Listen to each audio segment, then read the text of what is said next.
Olá, essa é a segunda aula do mini curso Narrativa sobre a Nação no Audiovisual. E nessa aula nós vamos analisar o cinema em Moçambique, mais especificamente o cinejornal Kucha Kanema. Então, antes de apresentar os processos históricos do país, para a gente conseguir entender como que o cinema surge como uma política de Estado, eu vou falar um pouco de como eu cheguei nesse tema de pesquisa e que ele resultou na minha monografia.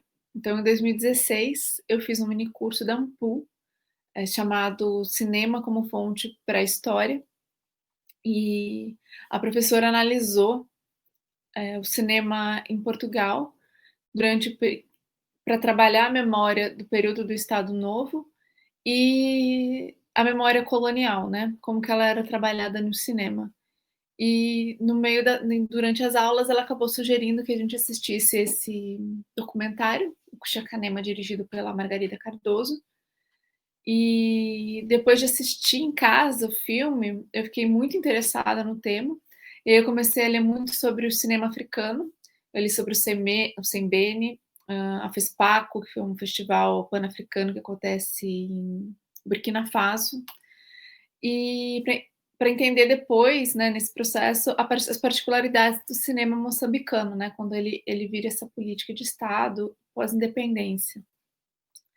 Então, para a aula de hoje, eu decidi que eu vou seguir o mesmo processo que eu fiz na minha monografia. Então, primeiro eu vou apresentar alguns aspectos sociais de Moçambique, para familiarizar um pouco vocês com a história do país.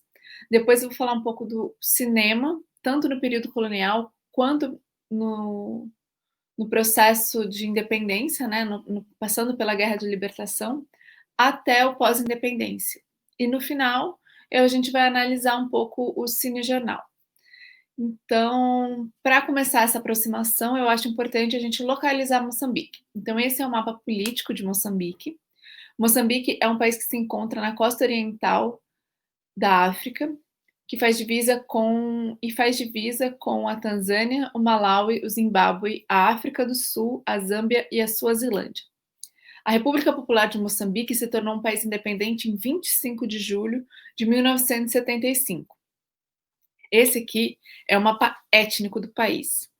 Essa divisão é importante para a gente conseguir compreender os objetivos da política da Frelimo e do papel do Kuchakanema. Essa diversidade étnica, ela traz consigo uma diversidade linguística, uma diversidade cultural, além de divergências e afinidades entre elas. Então, primeiro a gente vai começar falando sobre o colonialismo português. O governo português tomou diversas medidas para justificar e garantir o domínio dos territórios além-mar.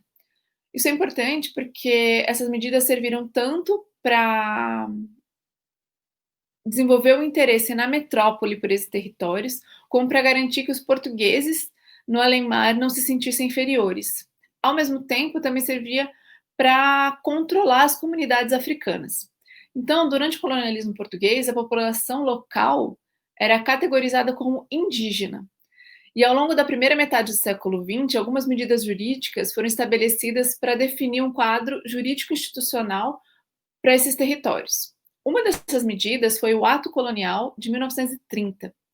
Nele tem uma importante medida para justificar o domínio de outros territórios. Então, por exemplo, no artigo 2 está escrito o seguinte, eu vou ler para vocês. É da essência orgânica da nação portuguesa desempenhar a função histórica de possuir e colonizar domínios ultramar e de civilizar as populações indígenas que nele se compreendam, exercendo também a influência moral que lhe é adstrita pelo Padroado do Oriente. Em 1953, é publicado o Estatuto dos Indígenas Portugueses de Guiné, Angola e Moçambique, que vai regular o alvará de assimilação. O que é o assimilado? É o sujeito que se encontra no meio do caminho entre o indígena e o português. Quando você consegue o alvará de assimilação, você obtém um bilhete de identidade que te reconhece como um cidadão português. O estatuto define que para você conseguir esse alvará, você precisa ter mais de 18 anos, falar corretamente a língua portuguesa, exercer a profissão, arte ou ofício de que ofira rendimento necessário para o sustento próprio e das pessoas e famílias a seu cargo, ou possuir bens suficientes para o mesmo fim, ter bom comportamento e ter adquirido a ilustração e os hábitos pressupostos para a integração e aplicação do direito público e privado dos cidadãos portugueses, e não ter sido notado como refratário ao serviço militar, nem dado como desertor. Então, o que essa assimilação vai gerar dentro do projeto português? É uma forma de controle que ocorre por duas vias, ou a força ou a conversão. O que isso quer dizer? Que essa classificação de pessoas, indígena, assimilado, português, afeta as instituições coloniais e aí define quem pode ocupar um lugar ou não, e quem deve ir para o trabalho forçado ou não. Então fica evidente para a gente que esse processo ele gera uma ilusão de mobilidade social quando ele cria esse fator intermediário numa escala civilizacional, né? Quem é o mais civilizado e quem é o menos civilizado.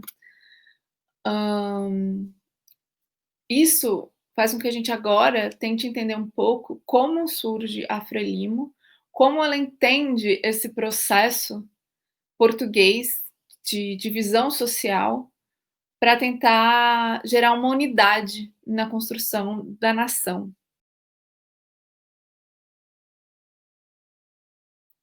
A Frente de Libertação de Moçambique, a Frelimo, ela surge a partir de refugiados e trabalhadores imigrados em países que fazem fronteira com Moçambique e tinha o intuito de criar um plano nacional para o país de origem e estabeleceu alguns critérios no seu primeiro congresso constituinte, que era mobilizar a população e desenvolver uma consciência nacional, difundir um programa intensivo de educação a fim de aumentar a eficácia do combate e formular um plano de ação militar tendo em conta a natureza do colonialismo europeu.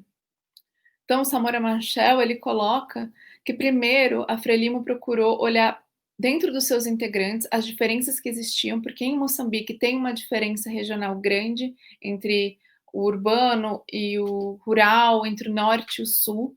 Então, tem pessoas de todas essas regiões fundando a Frelimo, né?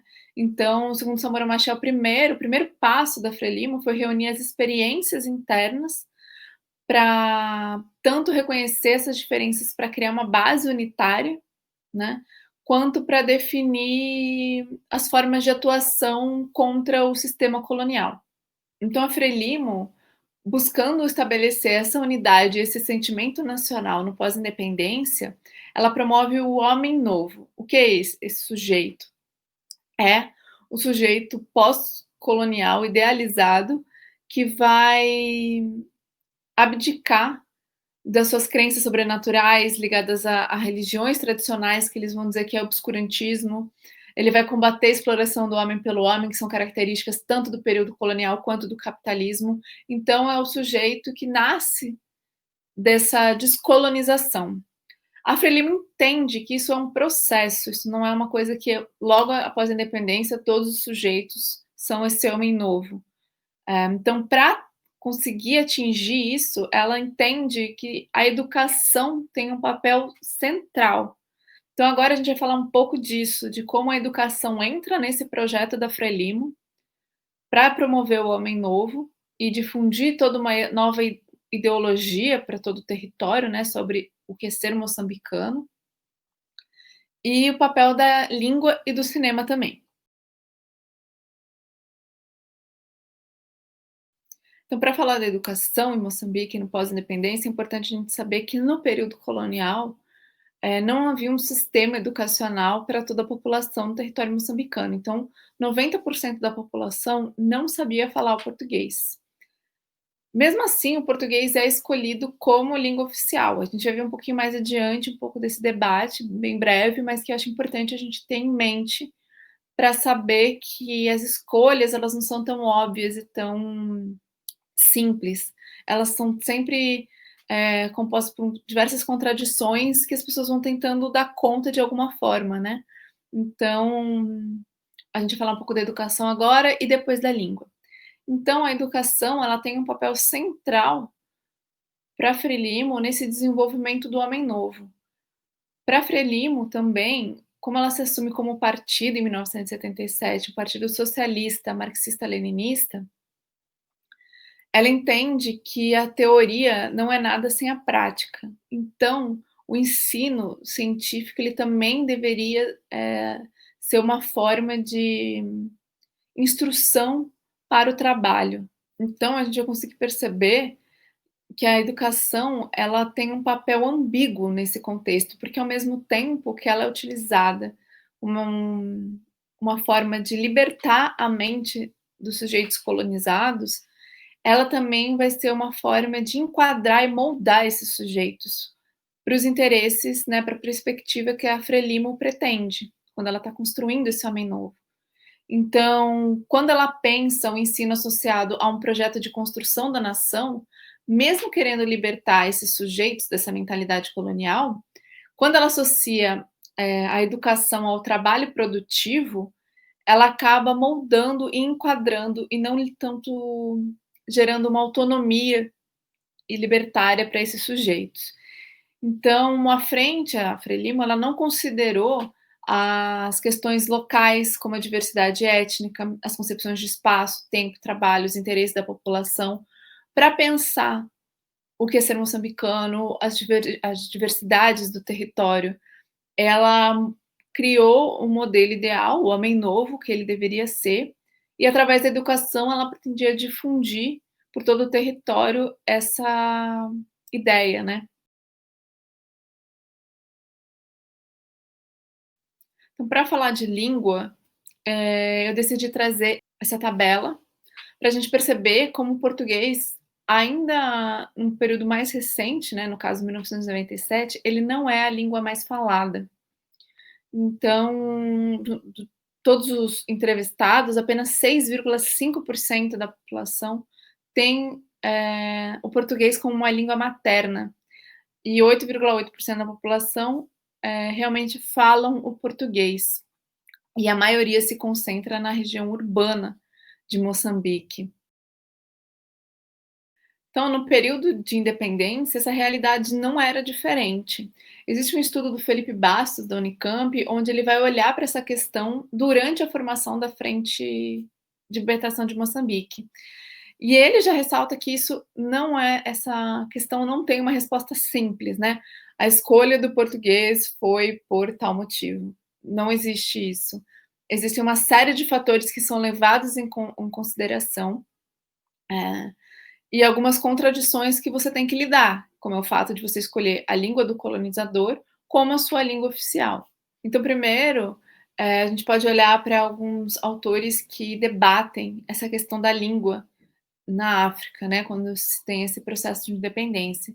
Então, primeiro, o Ngugi wa Thiong'o, que é um escritor do Quênia, ele acredita que a escolha das línguas coloniais foi muito prejudicial para os países africanos, porque negou uma autenticidade linguística e cultural. O que ele quer dizer com isso?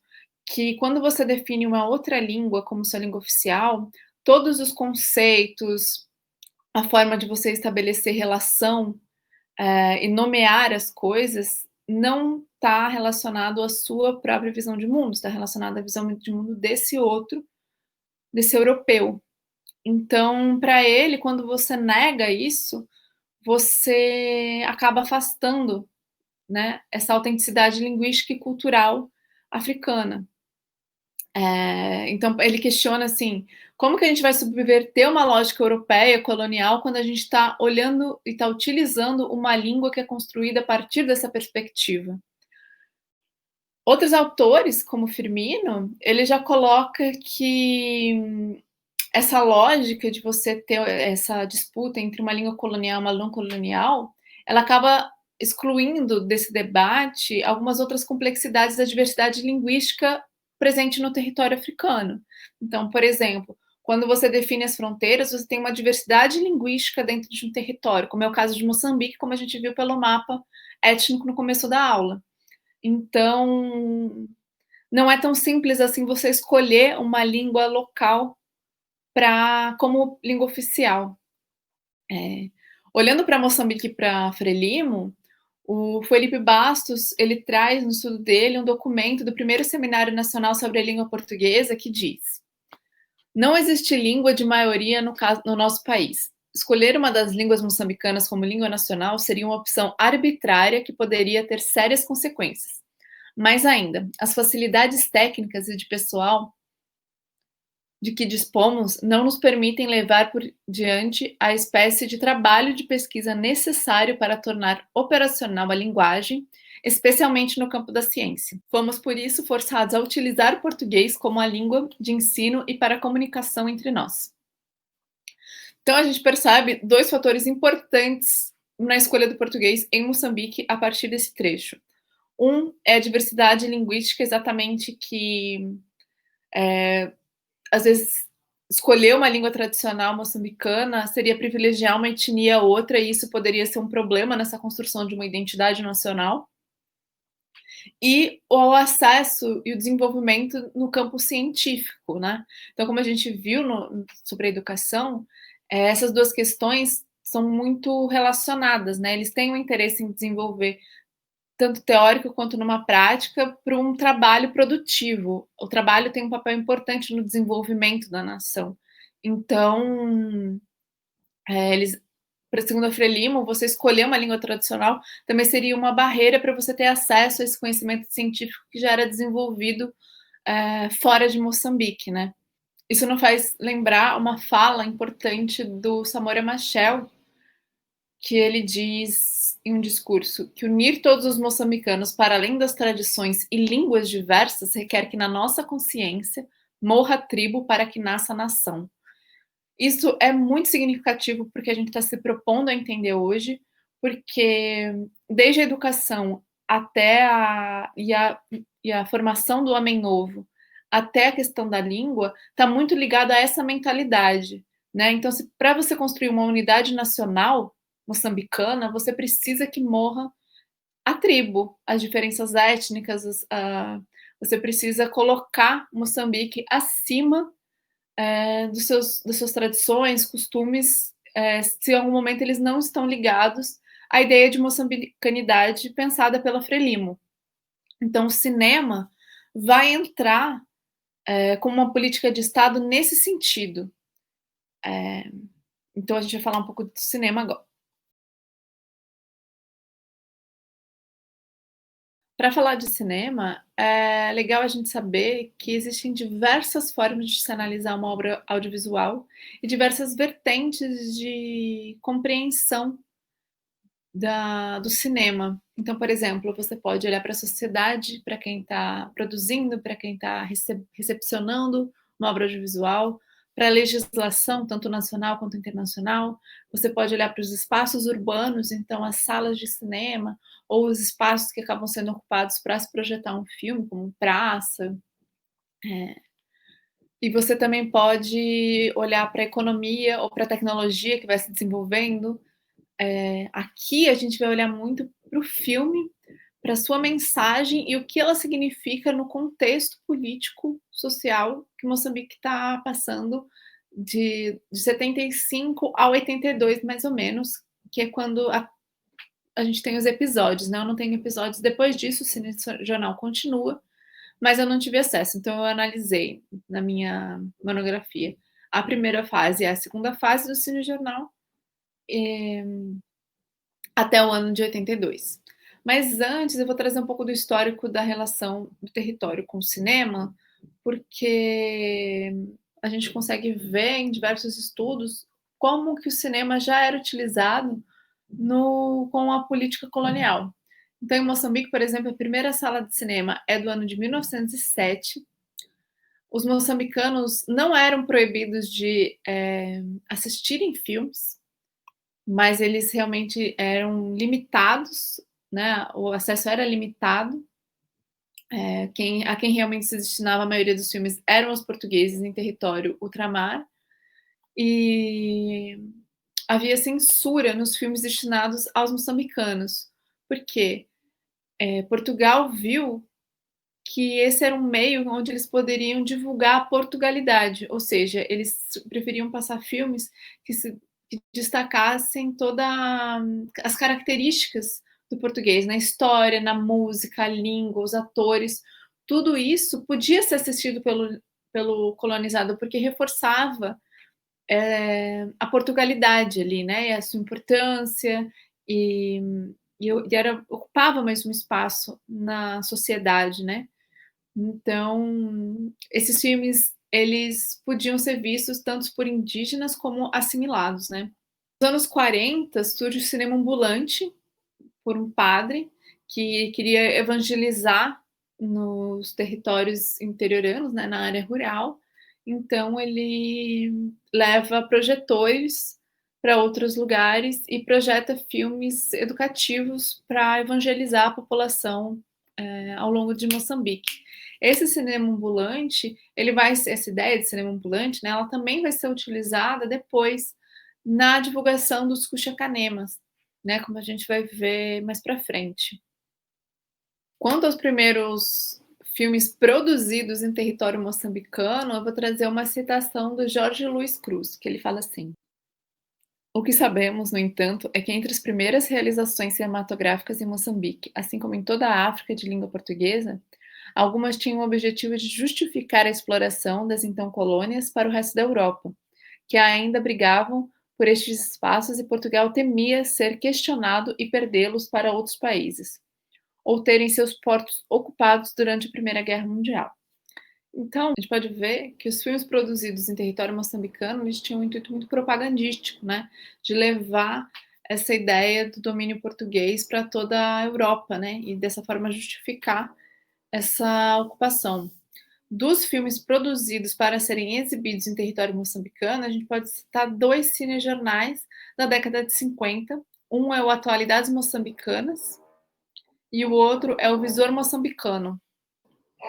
O cinema, ele já tem uma relação e ele já tem um pouco desse papel de difundir uma ideia, né, de levar ao conhecimento das pessoas uma perspectiva da realidade, de forma a moldar essa mentalidade, né, seja para apoiar, seja para rejeitar alguma política portuguesa, né, nesse contexto colonial. A participação dos moçambicanos na produção de filmes, ela só começa com a Guerra de Independência, mais ou menos na década de 1960, 1970, e há importantes registros desse período que foram feitos por estrangeiros que apoiavam as lutas anticoloniais e foram fazer filmes, documentários, reportagens.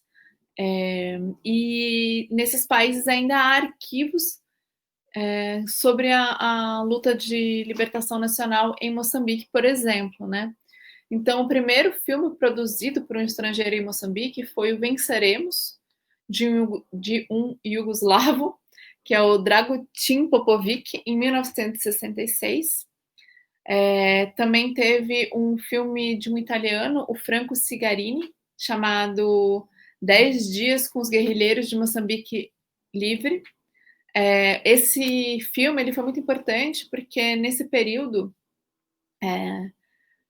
Portugal ele negava que havia zonas libertadas pela Frelimo, inclusive a embaixada portuguesa na Itália redigiu um documento afirmando que era mentira, que existiam zonas libertadas, enfim. E esse filme foi projetado na Itália e desmentiu todo o documento da embaixada.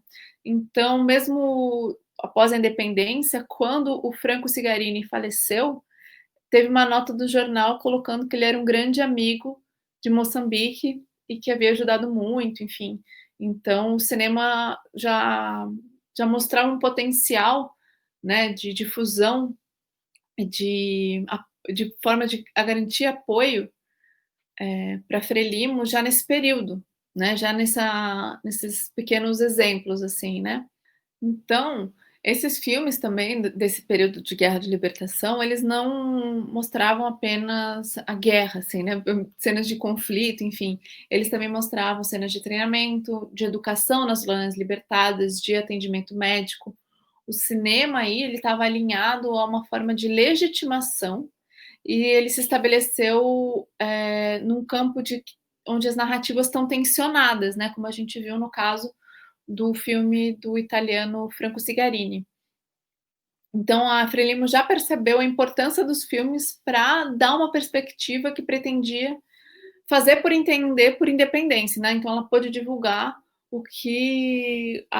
as possibilidades que a Frelimo poderia executar num país independente. Após a libertação, eu vou trazer uma citação do Lourenço Macanho sobre Moçambique, para a gente já desenvolver como as políticas e alguns tensionamentos, principalmente algumas contradições e tensionamentos entre os cineastas que vão para Moçambique e o desejo da Frelimo, como ela entende que o cinema deve ser utilizado nesse contexto, ocorre, né? Então, o Lourenço Macanho diz assim: a construção da nação moçambicana como uma entidade homogênea só é compreensível sobre a lógica do enfrentamento a uma outra entidade que se apresentava igualmente homogênea, a nação portuguesa e suas pretendidas províncias de ultramar. A tão desejada morte da tribo não passava, então, de um desejo de união, de uma forma de conjurar a herança colonial. Sob essa lógica, a nação seria, na imaginação de seus porta-vozes, compacta, singular, unificada.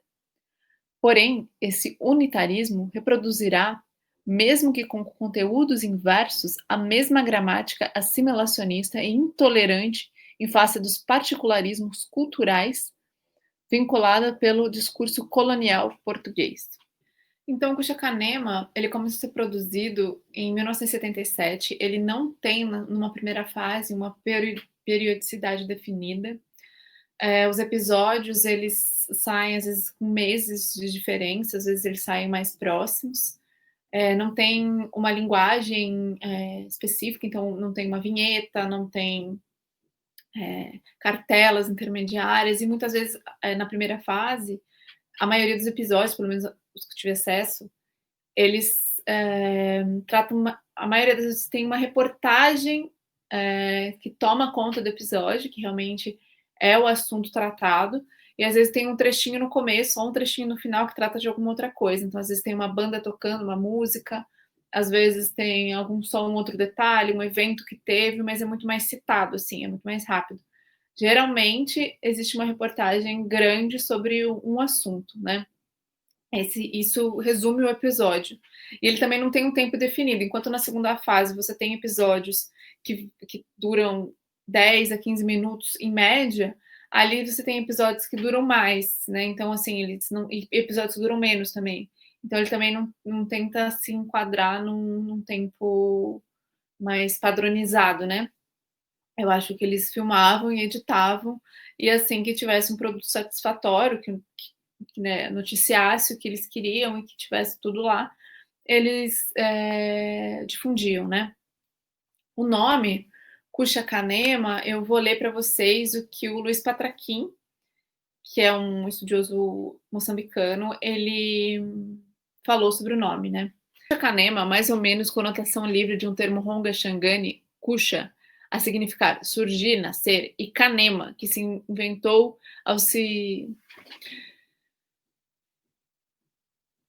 Kucha-Kanema, mais ou menos notação livre de um termo Ronga Xangani Kusha, a significar surgir, nascer, e Kanema, que se inventou ou se disse ser variação local nortenha e zambesiana, para dizer cinema, colocava-se na primeira linha de escolha, porque reunia a ideia que animava o Inc inicial, a de fazer nascer o cinema moçambicano, porque se impunha pela sua sonoridade e combinação feliz, porque até na sua notação gráfica se revelava expressiva, porque não agredia nem se impunha na complexidade do mapa linguístico do país, não privilegiando nenhum dos seus grupos.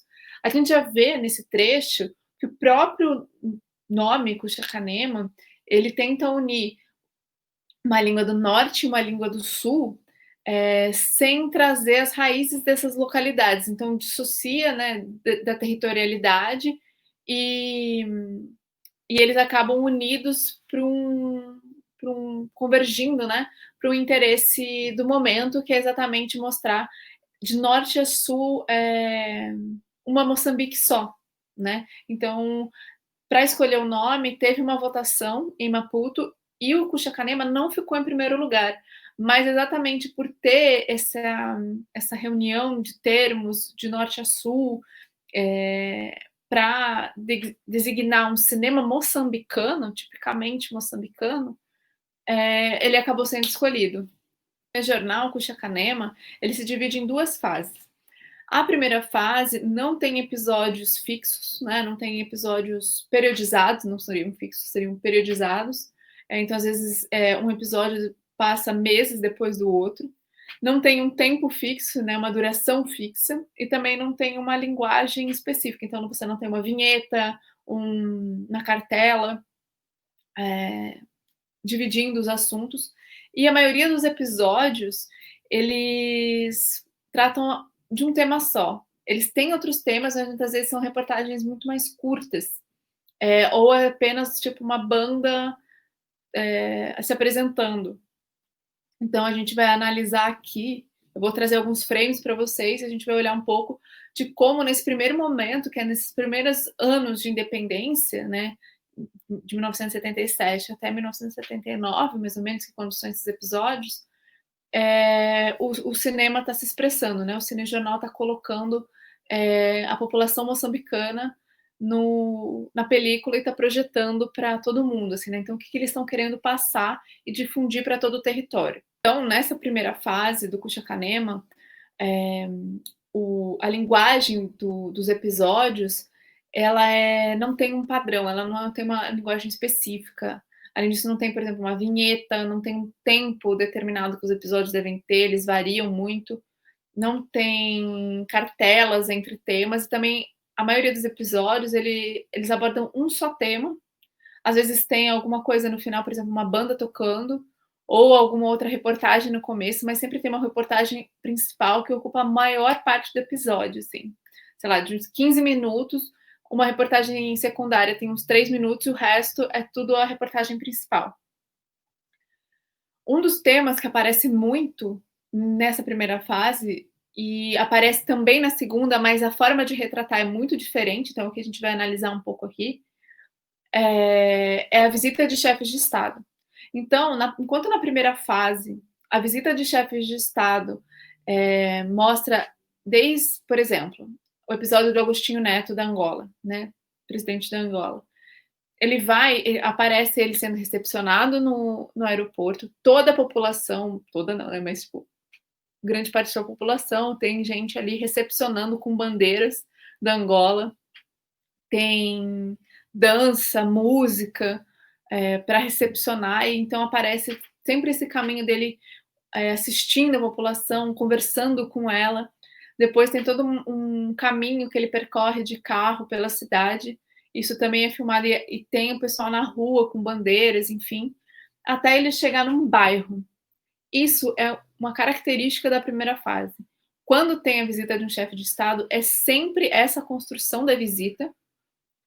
E ele chega num bairro, tem um palanque e o Samora Machel, que é o primeiro presidente do país, e esse chefe de Estado, eles fazem um discurso para a população.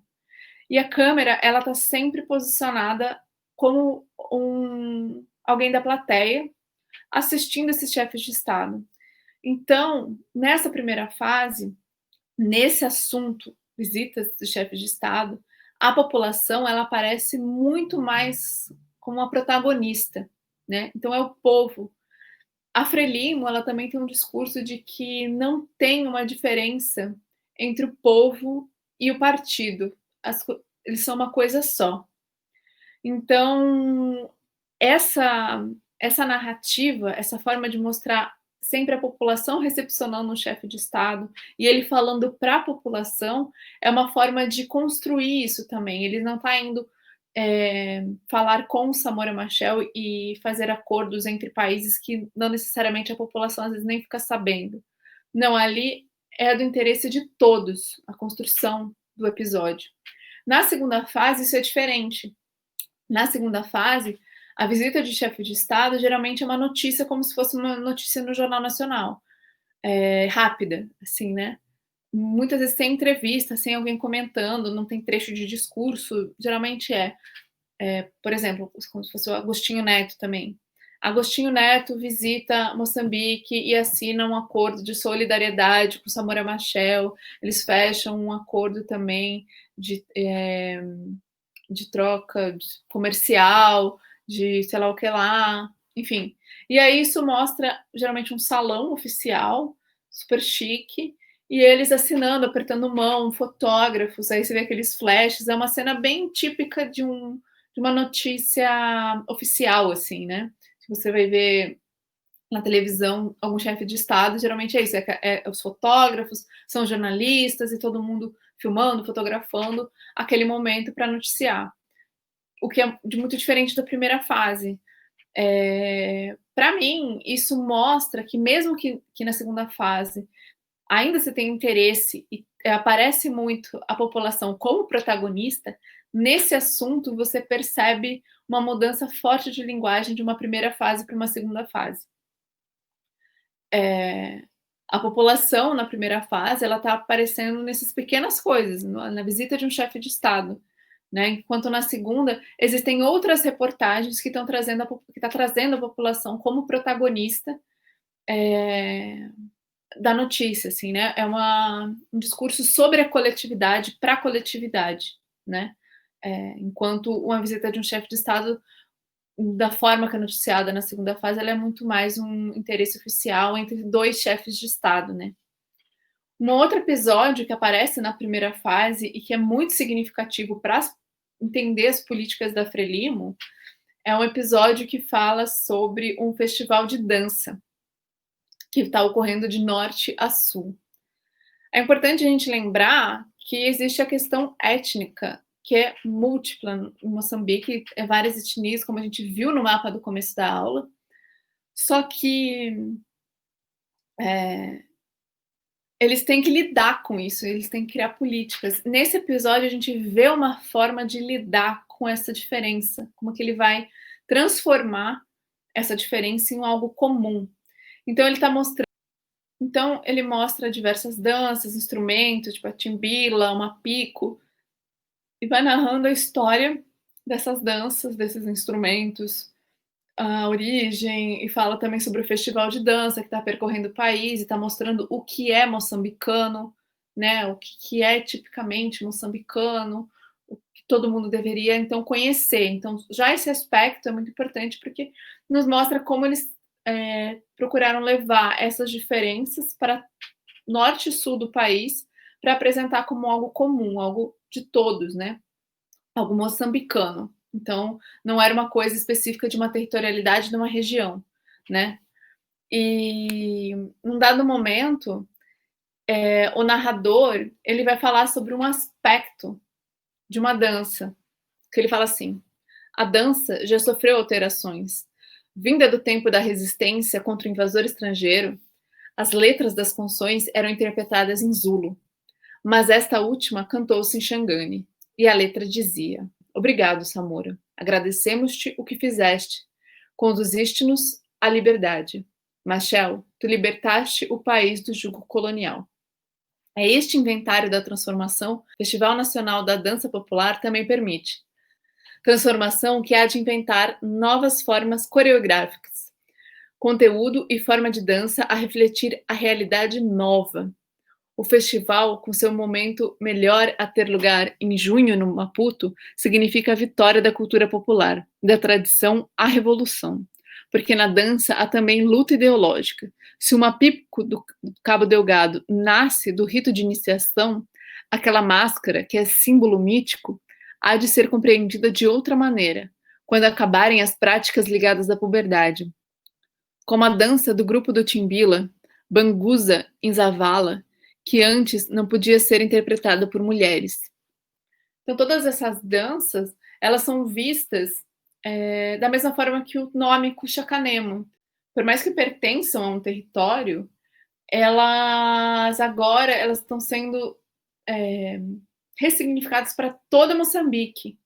Então, se elas antes significavam também, elas eram parte de uma cerimônia de um ritual religioso tradicional, isso é obscurantismo. Então, a gente vai ressignificar. Então, você não precisa excluir. Você vai assimilar, você vai tirar o seu significado inicial e você vai dar um novo, né? Então, isso faz parte de um processo de construção da nação também. E a gente consegue perceber muito, muito evidente nesse episódio. Nessa primeira fase, tem também um episódio que vai falar sobre a aldeia comunal Julius Nyerere, e eles vão falar sobre o pessoal se filiar ao partido. Como eu já disse, tinha essa ideia de que o partido e o povo eram uma coisa só. Então, os interesses do partido são os interesses do povo e os interesses do povo são os interesses do partido. Então, para eles não havia diferença. Então, você teria que se filiar. Era importante você se filiar ao partido. Nesse episódio também tem um momento que eles vão entrevistar um sapateiro. E esse sapateiro fala que ele está pensando em formar uma cooperativa, porque isso vai ser bom para ele, para os negócios e para meio que organizar o trabalho. A ideia que ele passa é essa. Aí, quando eu estava estudando e estava lendo um livro do Eduardo Mondlane, que foi um dos fundadores da Frelimo, mas que acabou sendo assassinado antes da independência, ele escreveu o seguinte, eu vou ler para vocês. A vida econômica é organizada de modo que os produtores trabalhem em cooperativas sob a direção local do partido. É, pois, tirando ao chefe seu papel tradicional de organizador da vida econômica e, ao mesmo tempo, acaba-se com a exploração dos camponeses por algum grupo privilegiado. Deve também acentuar-se que este processo não é uma ditadura do partido. O partido é uma organização aberta e os seus membros provenientes de toda a população. Sendo a maioria, como a maioria da população, composta por camponeses, o seu papel é dar estrutura política acima do nível local. Não há diferença profunda entre o partido e a população. O partido é a população empenhada na ação política. Então aí você já vê aquela intenção também de uma construção de uma unidade e uma organização para o trabalho associadas ao partido. Ele está sendo o responsável e quem está difundindo essa ideologia da nação e que está pensando o que é nacional, o que é moçambicano, né, o que é ser moçambicano. Então, nessa fala do Mondlane, a gente consegue perceber que ele entende o partido como feito por pessoas de Moçambique. Então, os interesses são comuns, né? Não é uma forma de pensar ou um discurso deturpado para manipular, mas é realmente uma compreensão de que o partido, o povo e Moçambique têm interesses comuns. Então, essa forma de se organizar, ela é importante. Depois de um hiato grande, assim, de 79 até meados dos anos 80, o Cinejornal fica sem ser produzido. Nesse meio tempo, entra no INC o Camilo de Souza. Ele vai ser responsável pela retomada dos cinejornais. Antes disso, nos anos 80, o Samora Machel começa uma ofensiva política que tinha como o intuito dela era fazer uma análise da população moçambicana e dos problemas moçambicanos para gerar soluções. E o Camilo de Souza ele fez um documentário sobre essa ofensiva, titulado Ofensiva, que inclusive tem disponível aqui no YouTube, vocês podem estar assistindo. E nele, a partir dele, ele resolve dar essa retomada no Cuchacanema. Os episódios dessa segunda fase, eles já têm vinheta, eles têm cartelas entre temas, e é muito mais dinâmico. Você tem vários temas ao longo dos episódios e muitos temas abordados. Desde questões políticas, visitas de chefes de Estado, até esporte nas escolas, situação das escolas, tem doações feitas por outros países, exposição, enfim, uma infinidade de temas. Esporte, tem diversos jogos, o resultado de jogos esportivos. Tem uma trilha sonora muito boa, vou frisar isso, porque é muito boa a trilha sonora do Cinejornal. E, enfim, muda um pouco a cara desse Cuchocanema, né? Então, dentro dessa diversidade de possibilidades de análise, né, eu acabei escolhendo alguns temas que se relacionavam a essa construção de nação, onde a narrativa do acontecimento dizia muito sobre as intenções da Frelimo, então é o que eu vou tratar um pouco agora também. Apresentar essas questões sobre uma coletividade, né, moçambicana a partir de 3 temas: o jovem, que ele é o futuro da nação, ele é o que vai construir, então ele é uma figura importante, então como que aparece nos episódios, a importância do jovem, o papel do jovem na construção da nação. A crise de abastecimento, então, como eles enxergam essa crise, as medidas a serem solucionadas e o papel do cidadão nesse cuidado comum. E as festas e comemorações, né? Então, as festas que aparecem, como que elas são, os temas, como que eles há uma comemoração de independência, quem tá cantando, representando, encenando nesses eventos, né? Primeiro, a gente vai falar do jovem. O jovem aparece em diversas reportagens, em alguns momentos, falando sobre a organização da juventude moçambicana, que é uma organização entre os jovens do país e que entra em diálogo com a juventude de outros países. Por exemplo, na Angola tem a juventude do MPLA, né? E também há uma ação de solidariedade entre os jovens da União. A gente vai começar então falando um pouco do jovem e do futuro da revolução, né? Então, há reportagens que retratam a organização da juventude moçambicana, né? Tanto a sua atuação interna e a importância dela para a organização dessa classe juvenil e de estudantes, e o diálogo dela com outras juventudes de outros países. Por exemplo, tem a juventude do MPLA, em alguns momentos aparece esse diálogo entre elas, ou entre jovens marxistas de Berlim, que vão também a Moçambique para criar esse diálogo. Então, tem esse momento. E há também reportagens diretamente nas escolas. Nessas reportagens das escolas, são visitas, a reportagem de visitas do Samora Machel e a reportagem, por exemplo, sobre uma competição de esportiva, o material esportivo, a importância do esporte para a formação do moçambicano, que eles visitam a escola Josina Machel, em Maputo, capital de Moçambique. Nessa visita, o presidente fica muito decepcionado, porque ele não gosta das notas, ele não gosta da organização da escola, ele diz que a escola está suja, que tem muitas coisas jogadas, que tem muitas coisas que precisam ser limpas e organizadas, e eles não têm que esperar que alguém faça. Precisa dessa iniciativa da juventude, porque eles não podem ser vagabundos, né? Porque a república é fruto do sacrifício do povo moçambicano.